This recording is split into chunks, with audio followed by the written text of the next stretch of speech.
দেবযানীর খাই খাই হেসেলে আপনাদের সকলকে স্বাগত জানাই। আজ আমি বানিয়ে দেখাবো আলুর রেজালা। এই আলুর রেজালা বানাতে কি লাগছে চলুন দেখে। তবে পুরো ভিডিওটা স্কিপ না করে শেষ পর্যন্ত দেখার অনুরোধ রইল। যেহেতু আলু তো লাগছেই, এখানে আমি 3টে মিডিয়াম সাইজের আলু নিয়ে নিয়েছি। এবার এই আলুগুলোকে খুব ভালো করে আমি খোলাগুলো ছাড়িয়ে নেব। কিন্তু এই আলুর রেসিপির আলুর কাটাটা হবে একদম অন্যরকম। ঠিক আমরা যেরকমভাবে আলু কাটি সেরকম কিন্তু এটা হবে না। ঠিক কীরকমভাবে কাটবো সেটাই আপনাদেরকে দেখিয়ে দেব। এই আলুটা কাটতে কাটতে আপনাদেরকে মনে করিয়ে দিতে চাই, যারা আমার চ্যানেলে নতুন বন্ধু তারা অবশ্যই আমার চ্যানেলটিকে সাবস্ক্রাইব করে পাশে থাকবেন আর পাশে থাকা বেল আইকনটি প্রেস করে দেবেন। তাহলে যখনই আমি নতুন ভিডিও আপলোড করব সবার আগে পৌঁছে যাবে আপনাদের কাছে নোটিফিকেশানটি, আর আপনিও দেখতে পারবেন এই চ্যানেলের নতুন নতুন রান্নাগুলি।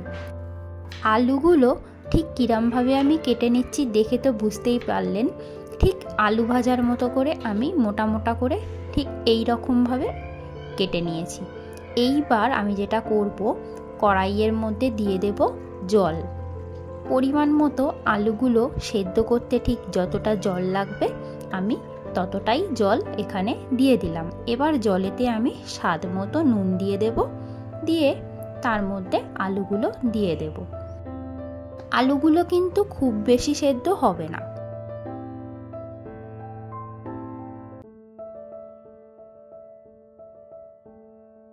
আলুগুলো ঠিক ততটাই সেদ্ধ হবে, 50% সেদ্ধ হবে।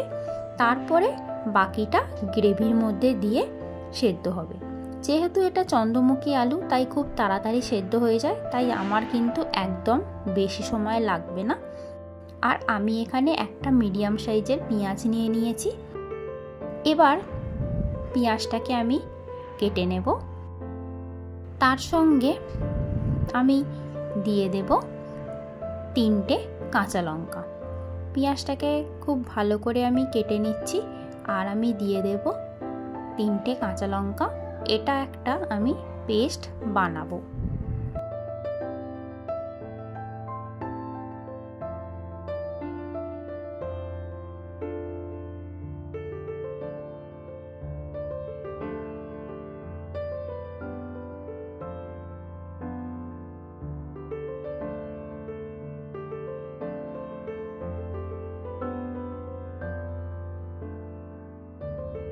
এখানে আমি সবসময় বলি ঝালটা যে যেরকম পছন্দ করেন সেরকম দেবেন। আমার বাড়িতে বাচ্চা থাকায় আমি এখানে 3টে কাঁচা লঙ্কা দিলাম। এবার যদি কেউ মনে করেন একটু বেশি ঝাল খাবেন সেটা দিতে পারেন।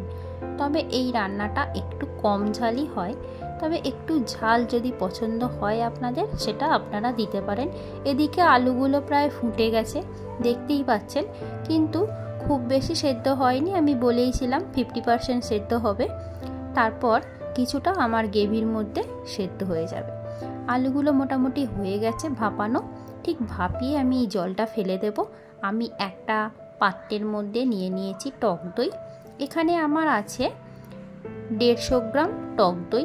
আর আমি এখানে নিয়ে নিয়েছি যে পেঁয়াজ আর কাঁচা লঙ্কার পেস্টটা বানিয়েছিলাম সেটা। এবার এটা আমি এর মধ্যে দিয়ে দিলাম দইয়ের মধ্যে। এবার আমি দইয়ের মধ্যে দিয়ে দেব 1 টেবিল চামচ আদা বাটা, দিয়ে খুব ভালো করে এটাকে আমি মিশিয়ে নেব।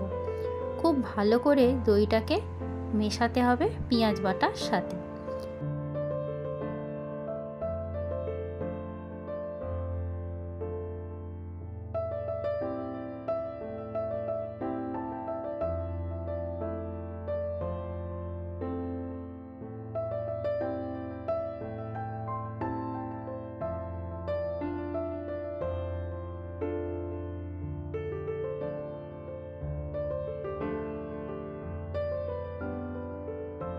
এবার এর মধ্যে যেটা যাবে সেটা হচ্ছে স্বাদ মতো নুন দেব। আর যেহেতু টক দই তাই ঠিক ব্যালেন্সটাকে রাখার জন্য আমি এখানে দিয়ে দেব সামান্য চিনি। আর দইটা যাতে কড়াইয়ে দেওয়ার সাথে সাথেই ফেটে না যায় তার জন্য আমি এখানে ব্যবহার করব সামান্য ময়দা। এই সমস্ত কিছু উপকরণগুলোকে আমি খুব ভালো করে মিশিয়ে নেব।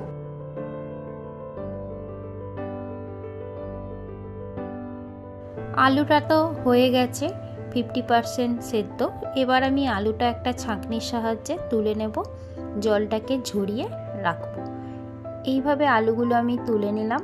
এবার এই আলুগুলো আমি এভাবেই রেখে দেব। এবার আমি কড়াই বসিয়ে দিয়েছি, কড়াইয়ের মধ্যে দিয়ে দেব 2 টেবিল চামচ সর্ষের তেল।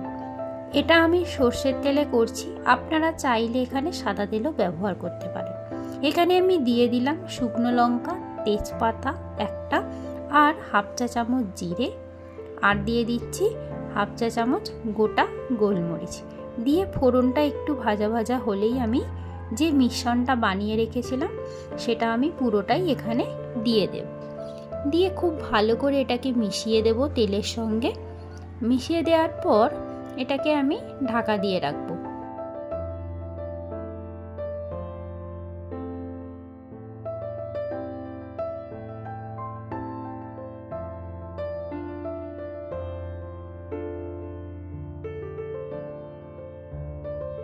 এবার ঢাকনাটা আমি খুলছি, খুলে ঠিক দেখতেই পারছেন তেলটা খুব সুন্দর করে মিশে গিয়ে দই থেকে কিন্তু আস্তে আস্তে তেলটা ছেড়ে দিয়েছে। এই স্টেজে বুঝতে হবে যে পেঁয়াজের কাঁচা গন্ধটা চলেও গেছে আর দইটার সঙ্গে পেঁয়াজটা খুব ভালো করে মিশে গেছে, গিয়ে একটা গ্রেভি তৈরি হয়েছে।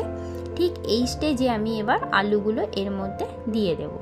কিন্তু আপনাদেরকে একটা জিনিস মাথায় রাখতে হবে, দইটা থেকে যখনই তেলটা ঠিক ছেড়ে ছেড়ে আসবে তখনই কিন্তু ব্যাপারটা বুঝতে হবে যে হয়ে এসছে, মানে গ্রেভিটা রেডি হয়েছে, না হলে পেঁয়াজের একটা কাঁচা গন্ধ থেকে যাবে। এই স্টেজে আমি আলুগুলো দিয়ে দিলাম। এবার খুব হালকা হাতে এটাকে মিশিয়ে দেব আর এর মধ্যে আমি সামান্য জল দেব। জলটা ঠিক বুঝে দিতে হবে, কারণ আলু কিন্তু জল টেনে নেবে। আপনারা ঠিক কতটা গ্রেভি চাইছেন সেই আন্দাজ করেই কিন্তু জলটা দেবেন। আমি কিন্তু সেমি গ্রেভিই চাইছি, তাই সেই রকম আন্দাজ করেই জলটা দেব। বেশি ঝোল ঝোল কিন্তু জিনিসটা হবে না, এটা একটা মাখো মাখোই হবে, খুব ঝোল টাইপের কিন্তু হবে না। আমি সেই বুঝেই এখানে জলটা দেব।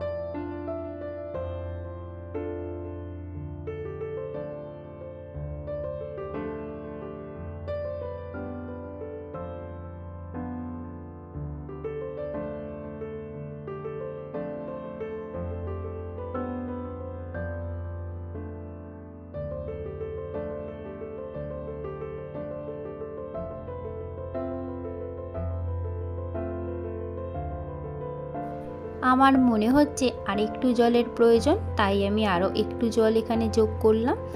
এবার এটা খুব ভালো করে ফুটে গেলেই কিন্তু আমার একদম রেডি হয়ে যাবে আলুর রেজালা। এখানে আর কিচ্ছু দেওয়ার নেই। এবার জাস্ট আমি এটাকে একটু ফুটতে দেব।